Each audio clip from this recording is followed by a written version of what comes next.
Okay, so we're doing something a little bit different.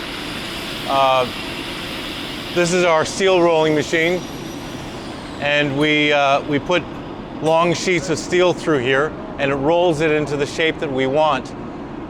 Whenever we've done this before, we usually take it out, and the steel is not lined up exactly. It's usually offset a little bit, and sometimes the edges are like, say these are the edges aren't like lined up perfectly, but they're like offset this way and then sometimes offset this way or this way. So what we have to do then is manually pull them in and separate them or pull them together so that they line up, and then we weld them. And that process can take several days, and that's a lot of work.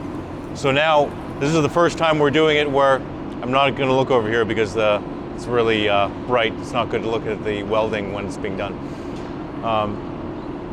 So by doing this way, we can actually roll it until it's perfectly lined up, because there's different points as you're rolling it that sometimes it'll be this far out, sometimes it'll be closer and closer, or further apart.